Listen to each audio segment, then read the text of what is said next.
Okay students, நம்ம வந்து இப்போ பார்ட் பியில் ஃபர்ஸ்ட் ப்ரோக்ராம் பார்க்க போகிறோம் சரியா? ஸோ இதில் வந்து நம்ம என்ன செய்ய போகிறோம் அப்படின்னா, ஒரு எக்ஸ்எம்எல் ஃபைல் நான் கிரியேட் பண்ணுறேன். அதில் வந்து சம் டேட்டா நான் வந்து என்ன செய்கிறேன், இன்சர்ட் பண்ணுறேன் சரியா? நான் வந்து சம் டேட்டாவோட எக்ஸ்எம்எல் ஃபைல் கிரியேட் பண்ணி வச்சுருக்கேன்.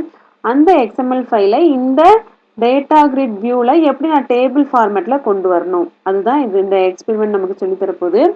ஸோ என்ன பண்ணணும் அப்படின்னா, ஒரு பட்டன் எடுத்து வச்சுக்கோ. இது வந்து டேட்டா கிரிட் வியூ, இது ஆல்ரெடி உங்களுக்கு தெரியும். இப்போ வந்து இங்கே புதுசாக ஒரு ப்ராசஸ் செய்ய போகிறோம். ஸோ இந்த பட்டனை நீ ஃபர்ஸ்ட் இந்த எக்ஸ்எம்எல் ஃபைல் நம்ம எப்படி ஆட் பண்ணுறதுன்னு சொல்கிறேன். ஸோ இங்கே தான் உன்னோட ப்ராஜெக்ட் நேம் இருக்கும். இதை ரைட் கிளிக் பண்ணணும்னா ரைட் கிளிக் பண்ணனா ஆட்னு ஒரு ஆப்ஷன் வரும். இது சப் மெனு வந்து நியூ ஐட்டம்னு வரும். இதில் போய் நீ எடுத்த அப்படின்னா உனக்கு வந்து நிறைய லிஸ்ட் வரும். அதில் எக்ஸ்எம்எல் ஃபைலை சூஸ் பண்ணிக்கோ. ஸோ ஆடு கொடு சரியா? ஆடு கொடுத்துட்டு இதில் வந்து உன்னோட கோடிங் என்ன பண்ணு, டைப் பண்ணு சரியா? ஸோ நான் ஆல்ரெடி டைப் பண்ணி வச்சுருக்கேன். நான் கொடுத்துருப்பேன் உன்னோட லேப் மேனுவலில். இந்த கோடிங்கை அப்படியே டைப் பண்ணி வச்சுக்கோ சரியா? இந்த கோடிங் இங்கே இருக்குன்னு வச்சுக்கோ சரியா? ஸோ இது வந்து நான் சேவ் பண்ணணும். அந்த ஃபைல் நீ செஞ்சு முடிச்சதுமே ஃபைலில் போய் பார்த்தோன்னா சேவ் எக்ஸ்எம்எல் ஃபைல் டு எக்ஸ்எம்எல்எஸ், அதாவது சேவஸ் ஆப்ஷன் இருக்கும்.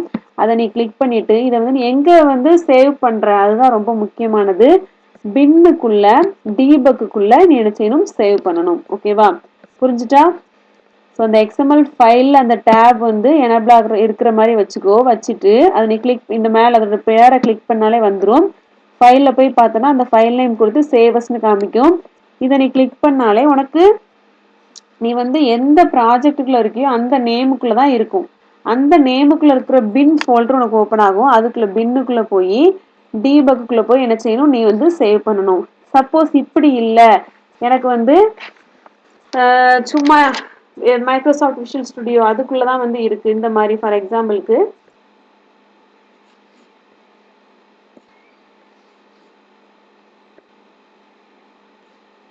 மேலே வந்து பத்தியா இந்த விஷுவல் ஸ்டுடியோக்குள்ள தான் இருக்கு அப்படின்னா அதுக்குள்ள ப்ராஜெக்ட்ஸ் நீ கொடுத்துருப்பல விண்டோஸ் அப்ளிகேஷனுக்கு நேமு, அந்த நேமுக்குள்ள போய் இந்த பின் அப்படின்ற ஃபோல்டருக்குள்ள போய் டீபக்குள்ள போய் தான் நீ சேவ் பண்ணணும்.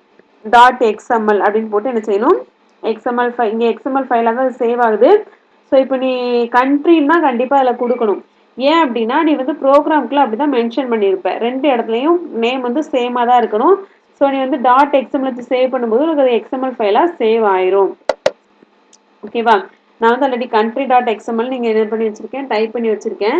இதோட கோடிங்கை பார்த்து அப்படின்னா உனக்கு தெரியும். இந்த 4 வரி தான் உனக்கு வந்து 4 லைன் தான் உனக்கு வந்து இந்த ப்ரோக்ராமோட கோடிங்.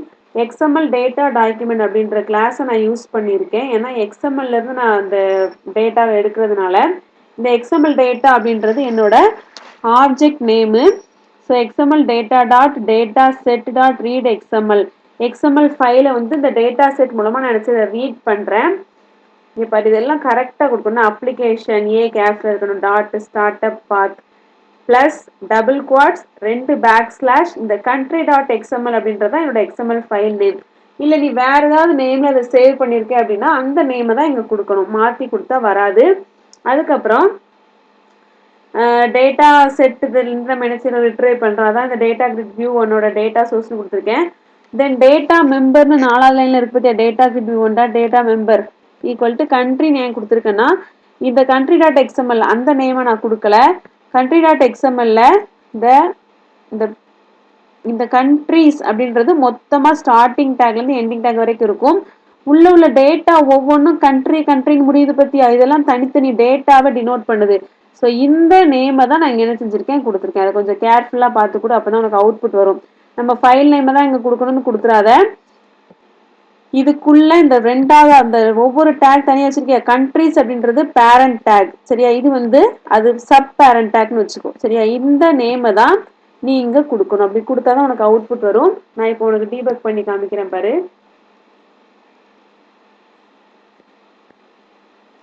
வந்துருச்சா? ஸோ நாங்கள் 3 டேட்டா தான் கொடுத்துருப்பேன். அது அப்படியே எனக்கு எப்படி வந்திருக்கு பாரு, நேமு, இயர், ஸ்போர்ட்ஸ் எல்லாம் டேக் ஃபார்மேட்டில் கொடுத்துருப்பேன். இங்கே எனக்கு அப்படியே அது காலம் நேம் ஃபார்மேட்டில் வருது பாரு, டேபிள் ஃபார்மேட்டில் எனக்கு டிஸ்பிளே ஆகுது. இதுதான் 12th ப்ரோக்ராம். நீ வேணால் country.xml ப்ரோக்ராம் பார்த்துக்கோ. டேக் ஃபார்மேட்டை கொடுத்துருக்கேன், நேம், இயர், ஸ்போர்ட்ஸ் எல்லாம் கொடுத்துருக்கேன். அந்த 3 டேட்டாவும் எனக்கு அப்படியே எனக்கு டேபிள் ஃபார்மேட்டில் வந்துச்சு பற்றியா? ஸோ அவ்வளோதான். இதான் அவுட்புட். நீ வந்து அந்த country.xml ஃபைலை மட்டும் கரெக்டான இடத்துல நீ சேவ் பண்ணி வைக்கணும். சரியா? இது 2ம் நான் சும்மா ஓப்பன் பண்ணது. ஸோ இது வந்து உனக்கு வந்து தேவை. டெலீட் பண்ணிக்கலாம். நான் உனக்கு செஞ்சு காட்டுறதுக்காக கிரியேட் பண்ணேன். Okay, thank you.